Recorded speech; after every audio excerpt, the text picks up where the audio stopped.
the load-in process for moving a show from one theater to another is quite a different process, because it can start anywhere from the design stage early on, when the designer, Scott Bradley in this case, is designing the show for one theater to another.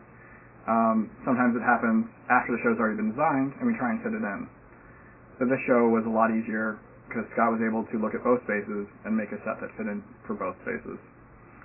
So Brian Holcomb and I, who was the TD at the time at Hartford Stage, discussed how we will make the show move from one theater to another, which meant how it breaks down into pieces and comes apart and goes back together. This show is slightly more complicated because it has rain, automated effects, and all sorts of other interesting things. Do you want more of the schedule as well? Please do, yeah. Okay. So, like, what did it start with? So we started off with discussing with Hartford how they're going to take apart the set and put it on the truck, because we hired a company to truck it for us from Hartford to New Haven, and it will go onto the truck the opposite way of how we're going to load it in, which means that the deck and the palm liner, because there's a liner for all the water, will be on the back end of the truck. So those will get loaded in first. And then that actually happens starting at 8:30 a.m. on Monday morning. Sorry, I'm trying to figure out how to word this.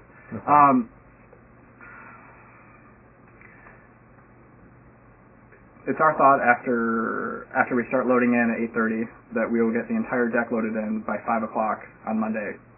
And that includes all the wagons, the palm liner, all the platforms. Then there's a system of trees and branches that go up that should be up by midnight that night. And from midnight until 8 in the morning, so an overnight call, will work on doing all the automation, which is automating the two platforms and putting in the rain system. So there will be people working for 24 hours? Yes, there will be people working for over 24 hours. It will be about a 28-hour load-in. That's what we expect for it to take from start to finish. What's a palm liner? A palm liner is,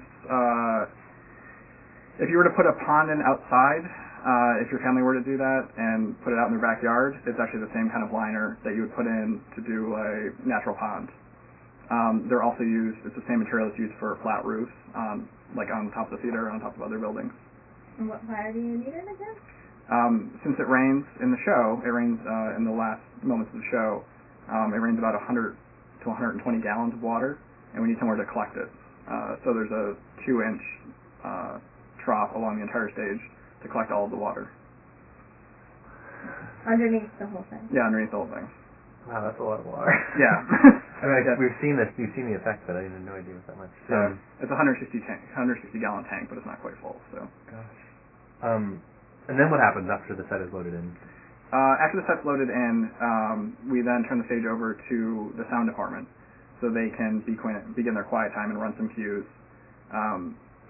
There's an advantage to doing a show somewhere else first. It's an advantage for us because the set just goes right in.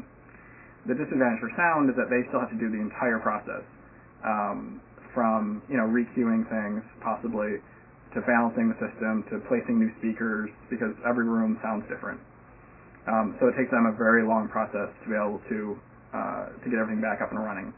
And they have about 3 hours, which is normal but a little short for this size show, for them to be able to load everything back in and get all the cues running. And then at 3 o'clock, lighting takes over and begins to focus.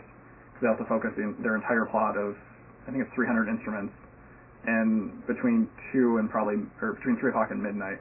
What does that mean, focus? They're not a camera. They don't have things that are out of focus, right? What does that mean? It's similar in a way to a camera, but they have to point all their lights in where the designer would like them. So they have to touch all 300 lights at least once and point them and do shutter cuts, and they can change the focus of the light so the edge is fuzzy or not fuzzy. So there's a team of probably 6 electricians that will go around on ladders and focus every single light and point them all the directions manually. Yes. And there'll be the one lighting designer who will stand there and instruct them of where to point them. So it's a very long process since it takes one person to tell 6 people what to do. That's really cool. Yeah, I know. I really like that. Can you tell us about like, the inner workings of the rain system and how that works? As much as I know I can. Okay. So the rain system actually has three separate effects. It was originally early on in the rain sequence. It would begin to drip in 7 places across the stage. And then it would begin around the stage, a ring of rain, which is actually a soaker hose like you would use in your garden to water the vegetables and flowers and things. And that would just drip. And then eventually there's 3 sprinkler heads that are like in a building to extinguish a fire that wind up putting 100 gallons of water onto the stage all at once in a big rainstorm. And so it was in 3 separate effects. During the tech process, they tightened up a little bit, so they're a lot closer together. So it's more of a quick process. And all of that's controlled by one person backstage who has buttons and just presses a button and it'll begin to rain. So in these various sequences. That person is called God. And the person that operates that is the stage supervisor in our case, also known as the stage carpenter. So.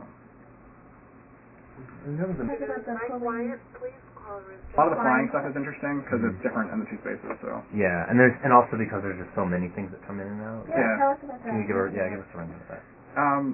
So early on in the discussions, they were looking to have many things fly. There's 2 flying light bulbs, a flying doll, and a sink that wound up flying.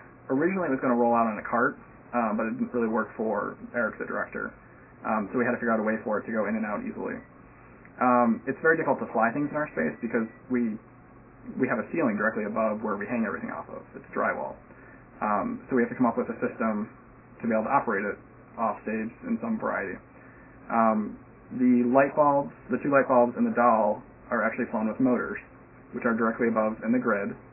And the hanging sink has a series of aircraft cable of lines that run from the sink to backstage on stage right that is operated manually. This is different from Hartford Stage because they have a fly system. They have about a 30-foot ceiling, so they were able to fly things directly up, whereas we have a 16-foot ceiling. So we had to do it very differently. So what, they just go over and down? No, they just go straight up. There's enough space up there to store them.